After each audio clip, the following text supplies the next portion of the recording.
जादुई राजमा चावल। सपना अपनी सास विमला और अपने 5 वर्षीय बेटे आशु के साथ रहा करती थी। अभी कुछ ही महीने पहले एक दुर्घटना में सपना के पति की मृत्यु हो गई थी। सपना का पति एक छोटा सा ठेला चलाया करता था, जिस पर वो रात में चावल बेचा करता था। ऐसे ही एक दिन, माँ जी, घर की आर्थिक स्थिति बिगड़ती जा रही है, इसलिए मैंने फैसला ले लिया है कि अब से राजू जी के राजमा चावल का ठेला मैं चलाऊंगी। बहू, जब तूने फैसला ले ही लिया है तो मैं क्या ही बोलूं। वैसे भी घर चलाना बहुत ज़रूरी है। इस तरह से सपना अगले ही दिन से राजू का ठेला ले जाकर उसी जगह पर राजमा चावल बेचने लगती है जहां राजू बेचा करता था। राजमा चावल ले लो, राजमा चावल, गर्मा गर्म राजमा चावल सिर्फ 20 रुपए प्लेट। एक बार आओ और बार बार खाओ।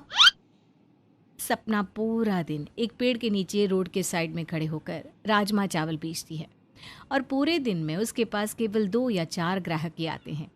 शाम को सपना निराश होकर अपना राजमा चावल का ठेला लेकर घर आती है। क्या हुआ बहू, तू बड़ी उदास है, कोई बात है क्या? क्या करूं माँ जी, मैंने पूरा दिन राजमा चावल बेचा। पूरा दिन भी निकल गया पर ठेले पर सिर्फ 2 या 4 ग्राहक आए। पता नहीं राजू जी कैसे राजमा चावल बेचा करते थे। मेरा तो दिन का खर्चा 100 रुपया भी नहीं निकला। अरे हिम्मत मत हार बहू, भगवान है ना। अभी तो तूने बस शुरुआत करी है, धीरे धीरे करके ग्राहक भी आने लगेंगे और जब आएंगे तो क्या पता हमारी बरकत ही हो जाए। शायद आप सही कह रही हो माँ जी। वैसे राजमा चावल काफ़ी सारे बचे हुए हैं, मैं सोच रही हूँ कि हम लोग वही खा लें। सपना, उसकी सास और उसका बेटा आशु राजमा चावल खाते हैं और सो जाते हैं। अगले दिन वो थोड़ी सी ही राजमा चावल बनाती है। बहू, आज तूने इतने कम राजमा चावल क्यों बनाए? माँ, आपने देखा ना कल ठेले पर कितने कम लोग आए थे।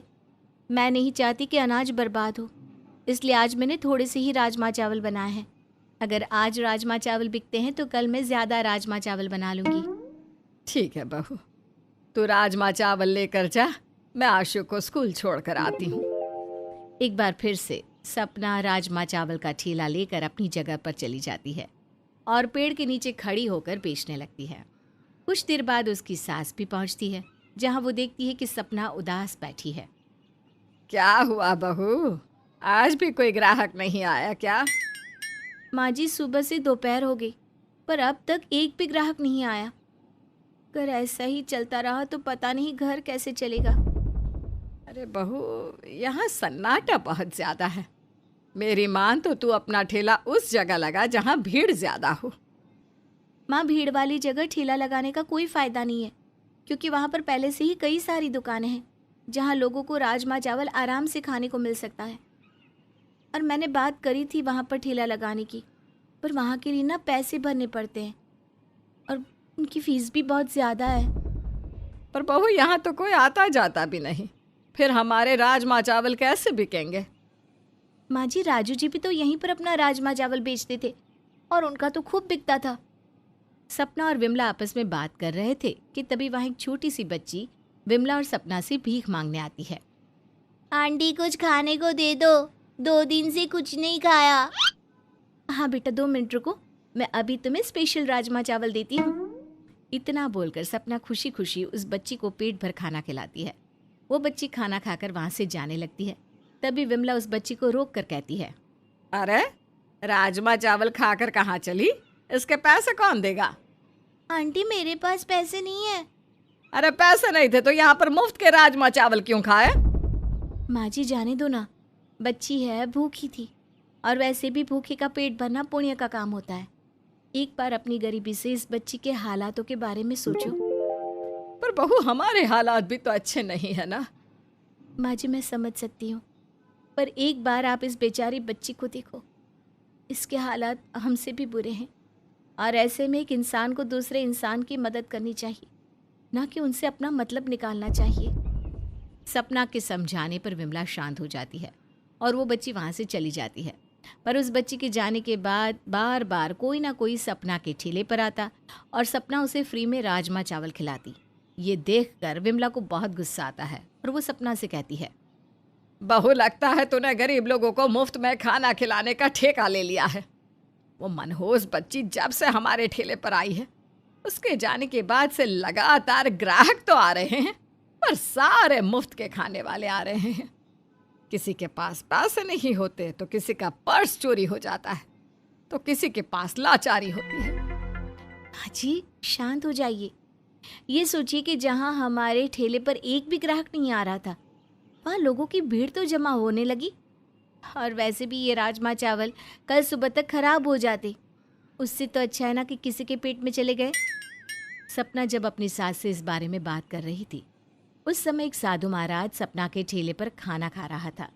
सपना की दरियादिली देखकर साधु सपना को राजमा चावल के पैसे देता है और कहता है, बेटा, अपना दुख भूलकर तुमने यहाँ आए हर भूखे इंसान का पेट भरा है।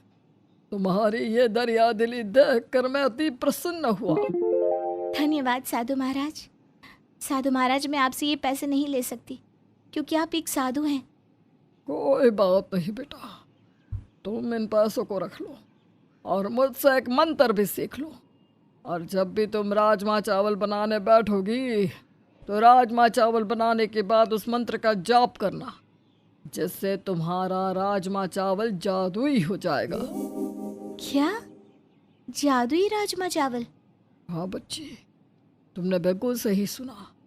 उस मंत्र को पढ़ने से तुम्हारा राजमा चावल जादुई हो जाएगा।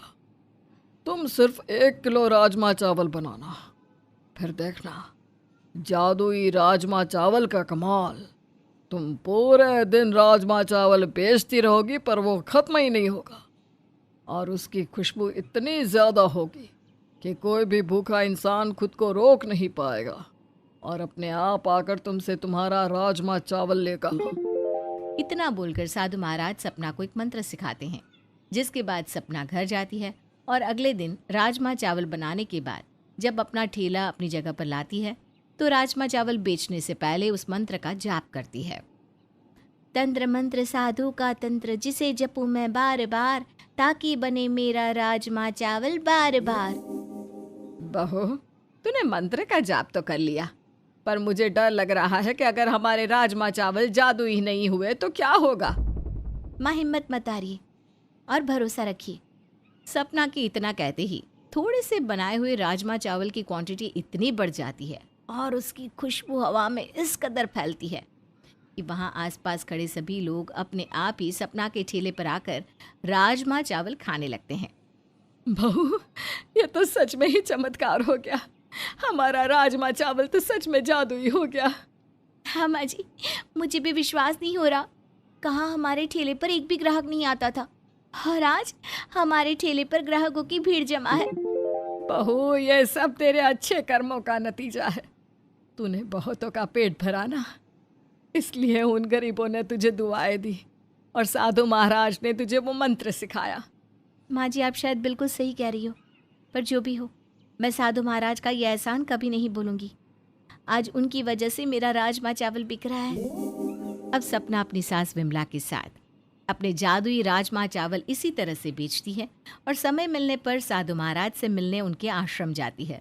समय यूं ही बीतता है और देखते ही देखते सपना की गरीबी और उसकी सारी परेशानियां भी खत्म हो जाती है, जिसके बाद सपना अपने बेटे आशु को भी एक अच्छे स्कूल में पढ़ाने लगती है।